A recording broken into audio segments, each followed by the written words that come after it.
Hi, I'm John Stevenson, and we're going to be looking at Joshua chapters 11 through 24 in our continuing study of the Old Testament historical books. We left off, we had had both the central campaign with the taking of Jericho and Ai, and then the southern campaign, that is southern Canaan, where Gibeon had gone over to the Israelites. Of course, there was a little deception there in the making of that covenant. But then there was that coalition led by the king of Jerusalem, where they had attacked Gibeon, and Joshua and the Israelites had come to the rescue, and the sun and the moon had stood still. And we saw that in chapter 10. When we come to chapter 11, there is another campaign, this time in the northern part of Canaan, and this time it's going to be led by the city of Hatzor. When I was younger, I used to pronounce that Hazor, but if you go there, they'll call it that Hatzor. And there's going to be an attack by the waters of Merom. So here we go into chapter 11, beginning in verse 1. Then it came about when Javan, king of Hatzor, heard of it. He heard that the coalition in the south, led by the king of Jerusalem, had been defeated. That he sent to Jobab, king of Madon. So Hatzor, you can see where that is on the map. That was the main city up there in the north, much bigger than Jerusalem. He sent to the king of Madon, and to the king of Shimron, and to the king of Achshaph, and the kings who were in the north, in the hill country, and in the Arabah. The Arabah is actually the Jordanian Valley. That whole area is known as the Arabah. It just means the plain or the valley. Verse 6, then the Lord said to Joshua, do not be afraid because of them, for tomorrow at this time I will deliver all of them slain before Israel. You shall hamstring their horses and burn their chariots with fire. So notice they've got horses and chariots. I'm not sure that the folks in the south had that kind of weaponry, because most of the cities were located up in the mountains. And let me just say, um, chariots don't work so well in the mountains. You need some flatlands, but the flatlands, at least some of those, were in the north. Not so much at Hatzor, but a bit south. There's this big, wide, open valley, the valley of Jezreel. Verse 7, so Joshua and all the people of war with him came upon them suddenly by the waters of Merom and attacked them. The Lord delivered them into the hand of Israel, so they defeated them and pursued them as far as Great Sidon. Sidon was one of the Phoenician cities on the coast. That's the Phoenician branch of the Canaanites. And Misrephot Maim. That's an interesting term there. The Maim is just the word for waters. The burning of the waters. The waters don't normally burn. So that's an interesting name. I wonder if this is how they got its name. And the valley of Mizpah to the east. And they struck them until no survivor was left to them. Joshua did to them as the Lord had told him. Here's the burning part, perhaps. He hamstrung their horses. That is, he takes the horses and he demobilizes them where they will be useless in battle, and burned their chariots with fire. It's a reminder of Psalm chapter 20 and verse 7 that goes, some boast in chariots. The Canaanites, I think, more than likely did boast in chariots. Chariots were the most advanced weaponry in the world of that day. And some in horses, because horses pull the chariots, but we will boast in the name of the Lord our God. So notice they don't take that weaponry and say, okay, we're going to expand the Israelite army. No, they render it useless. It's like taking a gun and pulling the firing pin out and taking it apart, so it's no longer useful anymore. It no longer works. And they rendered it where it's not going to work and burned the chariots. They're not going to be tempted to start trusting in chariots and horses. Verse 10, then Joshua turned back at that time and captured Hatzor and struck its king with a sword, for Hatzor formerly was the head of all these kingdoms. In case you didn't know that, it was the biggest city around. It was the major city. It was sort of at the head of the class up there in the north. Verse 11, they struck every person who was in it with the edge of the sword, utterly destroying them, and there was no one left who breathed, and he burned Hatzor with fire. The city of Hatzor, let me just say for the record, it's referenced in the Egyptian Amarna tablets. That's the period right around the days of Joshua. So it was known to Egypt. In fact, it had become something of a vassal to Egypt. Egypt had come this way in previous generations, in the days of Thutmose III, and had conquered actually all the way up to the Euphrates River. And so Hatzor had come under the shadow of Egypt, but now it's destroyed by Joshua, but it's going to be rebuilt.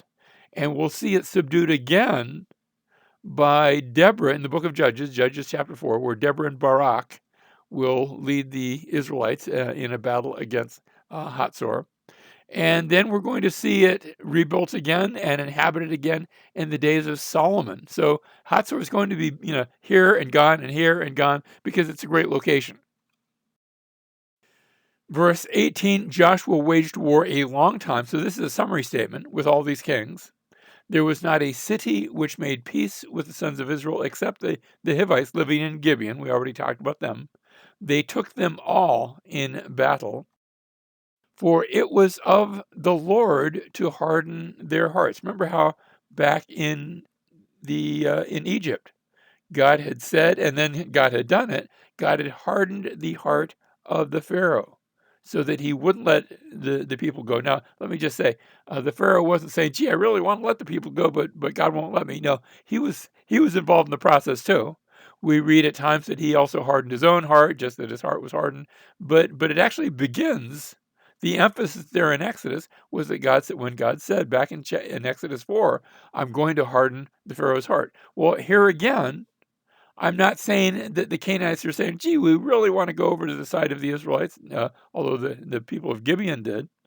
But God is in the process. It was of the Lord to harden their hearts to meet Israel in battle in order that he might utterly destroy them, that they might receive no mercy, but that he might destroy them just as the Lord had commanded Moses. Why? Because this is a spiritual cancer that, if allowed to remain, will infect future generations. And so the cancer is being removed here and now. At least that's the command, okay? Because we actually know there's going to be some that, it's not going to be universal. There's still going to be Canaanites at a later date. Even when you get to the New Testament, you still find some occasional Canaanites in the land. Now, we had the southern campaign, the northern campaign where Hatzor, the coalition of cities, is taken, and finally the summary statement that not a city made peace and the Lord hardened their hearts. Next, we have, and we're going to look at the entire book of Joshua now. This is our outline. We had started chapter 1 through chapter 5 with preparations to take the land. Remember, they were on the east side of the Jordan River, and they're making all those preparations, and they cross over the Jordan, and they institute the Passover and circumcision and the spies and all these things. And then now we've seen in chapters 6 through 12 the actual conquest of the land, but that's not the end of the book of Joshua. That we're only halfway through. Next, we're going to see the distribution of the land, and that's going to take us from chapters 13 all the way to 21. And then we'll see a final section at the end, a time of remembrance as they are called to live in the land and pass this legacy on to the next generation. So here's our outline for this section, chapters 13 through 21. We have, first of all, an introduction, and then 2.5 tribes that are mentioned.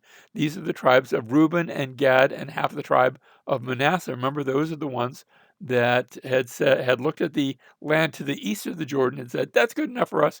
We'll settle for that. And so these are special allotments that are being made for them, and they're on the east side of the Jordan. Here in chapter 13, verse 8, with the other half tribe, the Reubenites, the Gadites received their inheritance, which Moses gave to them beyond the Jordan to the east. There they are, from north to south, Manasseh, Gad. And remember, it's only half of Manasseh because the other half of the tribe is on the west side of the Jordan. Reuben, Gad, Manasseh, Gad, and Reuben, with Moab down there in the south. And notice there's a river that separates them. The Arnon River was the natural border there. Next, we have in chapter 14 Caleb being mentioned. He's another special And here in chapter 14, verse 6, then the sons of Judah, which Caleb is from the tribe of Judah, drew near to Joshua in Gilgal. And Caleb, remember Caleb, he had been one of the spies that went representing the tribe of Judah. And with Joshua, Joshua and Caleb had both given a report saying, yes, those cities are big. Yes, the Canaanites are big, but God is bigger. And they had said, with God's help, we can do this. And remember, they had been the minority report. Well, that had been 40 years earlier.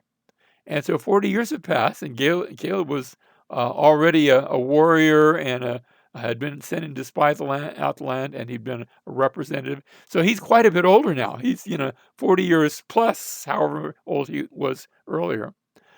Caleb, the son of Jephunneh, the Kenizzite, said to him, you know the word which the Lord spoke to Moses, the man of God, concerning you and me in Kadesh Barnea. That was 40 years ago when they had first come back from spying the land. We skip down to verse 10.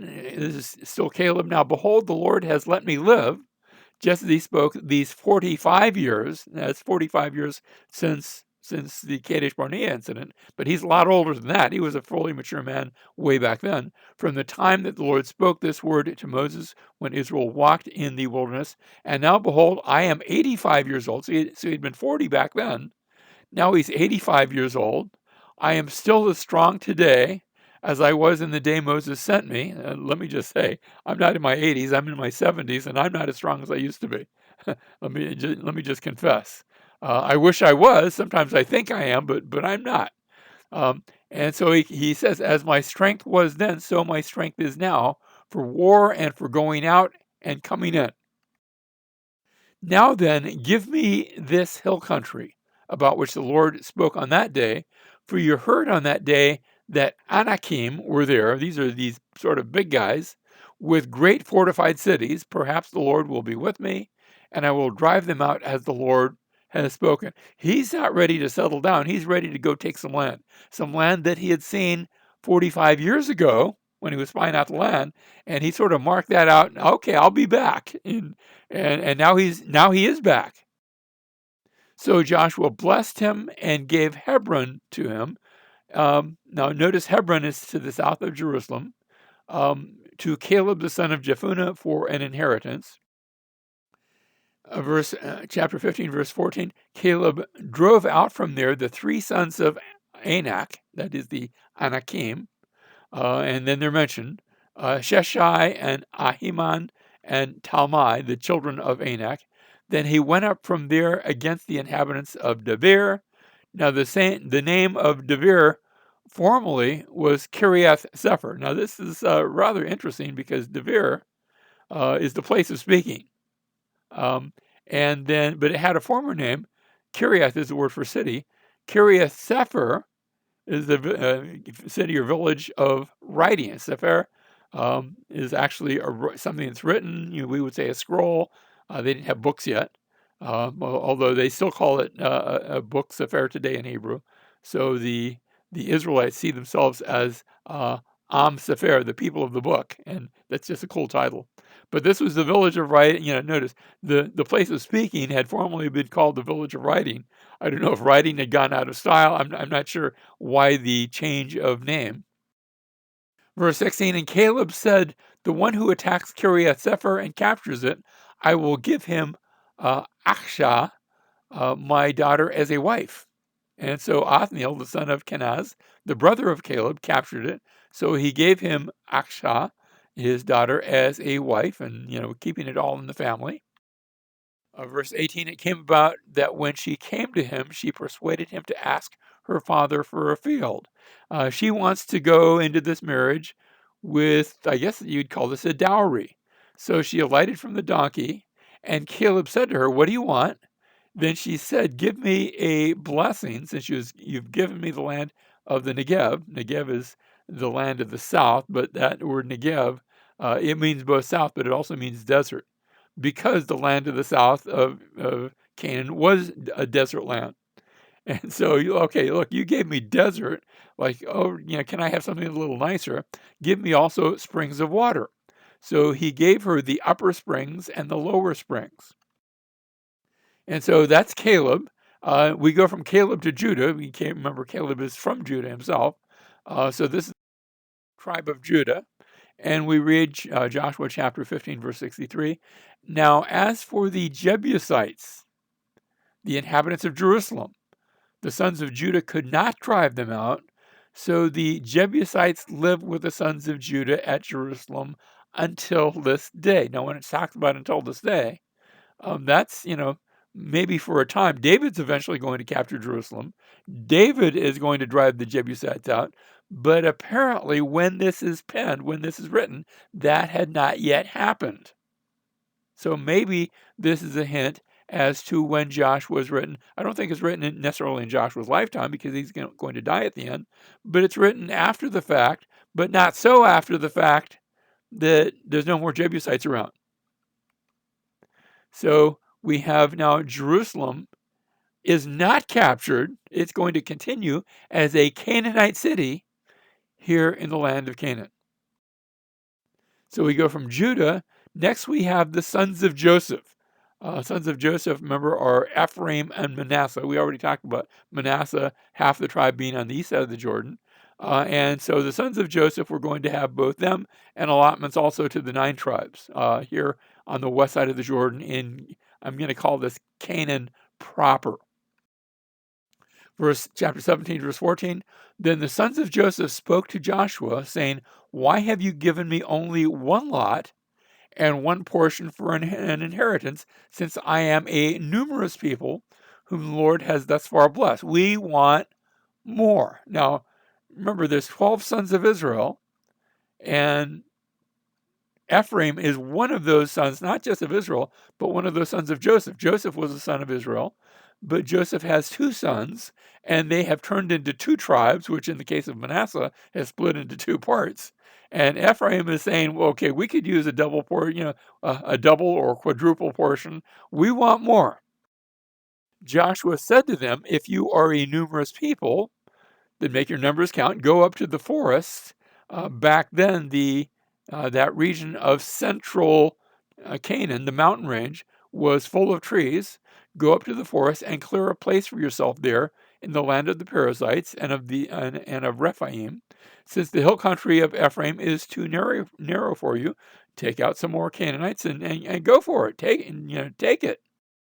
The sons of Joseph said, the hill country is not enough for us, and all the Canaanites who live in the valley land have chariots of iron. Remember how we talked about chariots? Both those who are in Beth Shean. Now Beth Shean is that's to the north, and that's on the east end of the valley of Jezreel. It sort of borders on the east end of the valley of Jezreel, and you can actually see it from the Jordan River Road. If you're along the Jordan River, you can see Beth Shean. And its towns and those who are in the valley of Jezreel. So they've got chariots. That's the flatland. And they've got those mega weapons that were, it's a lot for us to take on. Joshua spoke to the house of Joseph, to Ephraim and Manasseh, saying, you are a numerous people and have great power. You shall not have one lot only, but the hill country shall be yours. For though it is a forest, you shall clear it. And to its furthest borders it shall be yours. For you shall drive out the Canaanites, even though they have chariots of iron, and though they are strong. Yes, they're big, they're strong, they have advanced weaponry. God is bigger. Joshua's been saying this the whole time. So the sons of Joseph, notice the initial complaint is the land is too small. The answer, just clear the forest from the hill country. Complaint number 2, there's still not enough land, and the Canaanites have iron chariots. Answer, you are a numerous and powerful people. Use your numbers, drive out the Canaanites. Just, use what you've got. God has given you the resources for the victory. We go from here now to the remaining 7 tribes in chapter 18. So that's going to complete the allotment of the 9 tribes. This is all west of the Jordan where we're looking at. Chapter 18, verse 1, then the whole congregation of the sons of Israel assembled themselves at Shiloh, or Shiloh, depending. If you go there, they'll probably be pronouncing it Shiloh. I've not been to Shiloh. My daughter and son-in-law have been there and visited the location. And they set up the tent of meeting there. Even today, if you go there, that is still a holy place to the Samaritans. You say, really? There's still Samaritans? Yes, there are. They still have their priesthood. The Jews don't do sacrifices anymore. There's no temple there, but there is a place of meeting, and there is a holy place there that even Samaritans use to this day. And so actually, Sky and Lance, my daughter and son-in-law, got a chance to sit down and meet the high priest of the Samaritans. Interesting meeting. I won't go any further. If you want more information, you're going to have to check with me. But set up the tent of meeting there, and the land was subdued before them. So the tabernacle now is going to have a permanent location. Reminds me a little bit of how you have those mobile home parks. But once they get into a park like that, they usually become a permanent fixture, and they're no longer being carried around with wheels. They're just there all the time. And the tabernacle is going to be like that too. It's going to be set up, and it's going to stay there for hundreds of years. Chapter 18, verse 2, there remained among the sons of Israel 7 tribes who had not divided their inheritance. So Joshua said to the sons of Israel, how long will you put off entering to take possession of the land which the Lord, the God of your fathers, has given you? Provide for yourselves 3 men from each tribe that I may send them, and that they may arise and walk through the land and write a description of it according to their inheritance, that they shall return to me. Now, what you're seeing here is a picture. It's one of the very earliest pictures that we have of a physical map. You say, I can't tell what that is. That's actually a map of Mesopotamia. See those 2 lines, parallel lines going up and down? That represents the Euphrates River. This map is many hundreds of years after the days of Joshua. They didn't have maps yet. And so they're going to go through the land and write out a verbal description of what the land looks at as they use that to divide up the land between them. Now, we had Caleb back in chapter 14. We had Judah in chapter 15, the tribes of Joseph in chapters 16 and 17, the other tribes that we just saw in chapters 18 and 19. And we're going to come finally to Joshua's story at the end of chapter 19. So Joshua chapter 19, verses 49 through 50. When they finished apportioning the land for inheritance by its borders, the sons of Israel gave an inheritance in their midst to Joshua, the son of Nun. Remember, he's from the tribe of Ephraim. In accordance with the command of the Lord, they gave him the city for which he asked, Timnath Serah, in the hill country of Ephraim, because he's from Ephraim. So he built a city and settled in it. And so Joshua has his inheritance. Now we have established cities of refuge. We have the Levites, and these are going to be 2 special provisions, the Levites and the cities of refuge. And then there'll finally be a summary statement at the end as we have sort of completed arrangements on both sides of the Jordan. Here are the cities of refuge, chapter 20, verses 2 and 3. Speak to the sons of Israel, saying, designate the cities of refuge of which I spoke to you through Moses, that had already been set up in Deuteronomy, that the manslayer who kills any person unintentionally, now this isn't murder, this is an accidental killing, and maybe his friends and people want to get back at the person who did that. Notice, it's without premeditation, it's not deliberate, may flee there to one of these 6 cities, and they shall become your refuge from the avenger of blood. So you've got Shechem, Hebron, let me see, Golan is up there in the top. There's a Kadesh up there in the north, Ramoth and Bezer. And some of these cities we're going to see a lot more of them. Others maybe not quite so much, but notice they are spaced throughout the kingdom. You say there's nothing on the coast. That's because the Israelites they're not going to be that much on the coast. They're not going to be down near the ocean. As a rule, we're not going to see the Israelites building ships or going out into the Mediterranean. It will be quite all they can do just to build a boat and go on the Sea of Galilee. Joshua chapter 22 and verse 1, then Joshua summoned the Reubenites and the Gadites and the half-tribe of Manasseh. These are those, remember, the 3 on the east side of the Jordan, and said to them, you've kept all that Moses, the servant of the Lord, commanded you, and have listened to my voice in all that I commanded you. Remember, they were told, you have to come over, fight for the land, but then you can go back and take your inheritance, which was left on that side. You have not forsaken your brothers these many days to this day, but have kept the charge of the commandment of the Lord your God. And now the Lord your God has given rest to your brothers as he spoke to them. Therefore, turn now and go to your tents to the land of your possession, which Moses, the servant of the Lord, gave you beyond the Jordan. Only be very careful to observe the commandment and the law which Moses, the servant of the Lord, commanded you, to love the Lord your God and walk in all his ways and keep his commandments and hold fast to him and serve him with all your heart and with all your soul. Just because you're crossing the Jordan doesn't mean you're leaving the covenant. You've been bound by blood to that covenant, and so keep it. And so Joshua blessed them and sent them away, and they went to their tents, and they go back to their possessions now on the east side of the Jordan River. However, verse 10, when they came to the region of the Jordan, which is in the land of Canaan, so they're crossing over now.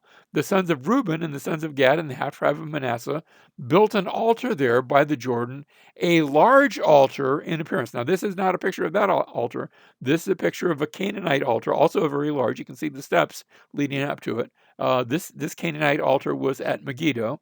They built one down by the Jordan. And let me just say, there's a couple of different Hebrew words for altar. The one that is used here in every other use in which that Hebrew word is used, it describes not an altar to God, but a pagan altar. And so notice it's a large altar in appearance. And can I say, it may have looked a little bit pagan. And the other Israelites are going to take it as such. So it's a large altar in appearance. The question is, was this good? Or was this a bad thing for them to do? Well, when the sons of Israel heard of it, the whole congregation of the sons of Israel gathered themselves at Shiloh to go up against them in war, because they feel they've abandoned the covenant. Look at them; they're all already building pagan altars. They're all already worshiping pagan gods. Let's take them out. Let's take that judgment of God, which has been directed toward the Canaanites, and now we're going to direct it toward these people that are supposed to be the people of God. Now, the sons of Reuben and the sons of Gad and the half tribe of Manasseh answered and spoke to the heads of the families of Israel. And they explained to them that this altar was not a pagan altar, that it was to serve as a symbol of unity and a reminder of their heritage rather than a place of sacrifice. And so the question, and let me just say, the other tribes say, oh, okay, well, all right. And they'll go along with that. But the question for us remains, was this a good thing or a bad thing or just a thing, neither good nor bad? Now, what they're saying, it was to serve as a symbol of unity and a reminder of their heritage rather than a place of sacrifice. And that's actually what we have. We have a table, not an altar. We don't come to an altar. I know some folks have a church and they'll talk about an altar call, and they'll play something that they'll even refer to as an altar. I think that's actually rather inappropriate. Why? Because Jesus already died upon the cross. He does not need to be re-sacrificed on an altar. Instead, we come to a table that unifies us, and we partake of his body and blood, that which represents those things. And we are bound together with our spiritual heritage. But it's not an altar. So we have the offending altar, chapter 22, verse 1. Next we have, and we're coming now to the end of the book, Joshua is going to give a final charge, first to the elders and then to the people in chapter 24. So we have the altar is people dealing with people. We have leaders to leaders in chapter 23, and then Joshua the leader speaking to the people in chapter 24. Notice there was a care, the offending altar. As a reminder, don't offend people. Make sure that what you do does not have an offense to it. There's a charge in chapter 23. Be certain to warn others. Warn each other to stick with the Lord and not to stray. and that's going to be the charge to the leaders. And then finally, there's going to be a charge to be faithful, to challenge others, and he's going that charge to be strong and courageous is going to be passed on. Now, in chapter 24, in Joshua's final charge, it's going to follow that outline. If you remember back in Deuteronomy, the book of Deuteronomy was arranged in what was called a suzerain outline. A suzerain was a big king who maybe entered into a treaty with other smaller kings living around him, and the treaty would follow, at least in the second millennia BC, when this is taking place, it would follow a very carefully crafted outline. The book of Deuteronomy follows that outline, but so does Joshua chapter 24 in a much briefer sense. It's only one chapter. The suzerain is identified in chapter 24, verse 2. You have a short historical record, chapter 2, verses 2 through 13, of the past relationship between the suzerain and his vassal subjects. The suzerain is God, let me just say. Next, the stipulations which the suzerain imposes upon his vassals. So the covenant stipulations are given. Deuteronomy gives that as the laws. The warning of cursing for disobedience is given. And finally, the witnesses are set forth, and the people themselves serve as witnesses together against themselves. We're witnesses. We covenanted together. We're going to hold each other accountable. And so, chapter 24, verse 22, Joshua said to the people, "You are witnesses against yourselves that you have chosen for yourselves the Lord to serve him." And they said, "We are witnesses." And when I say witnesses against themselves, if we break the covenant, we're going to hold each other accountable. That's the point that's being made here. In the closing verses of chapter 24, we're going to have, I call this 2 deaths and 3 funerals. We have the death of Joshua. He's buried in the hill country of Ephraim. In verse 32, we have not the death, because he had already died back in Egypt, hundreds of years earlier, but we have the burial of Joseph, and he's buried at Shechem, which is the inheritance of Joseph's sons. Remember, one of his sons was Ephraim, the other one of his sons was Manasseh. And then finally, we have the death of Eleazar, the high priest, and he is buried in the hill country also of Ephraim. Now, in closing, I want to notice something, because we just mentioned Joseph. Joseph had brought the Israelites into Egypt. Joshua now has brought the Israelites into Canaan. In Joseph's story, he died at 110 years old. Joshua just happens to die at the same age. So I think we're supposed to maybe put these two together. I think we're supposed to compare just as we're doing. In Joseph's case, he was sold into slavery but rose to prominence. Do you remember that Joshua started off as a slave of Moses, but he rises to become the leader of all the tribes? In the Joseph story, he was ultimately buried in the land, and Joshua also is buried in the land.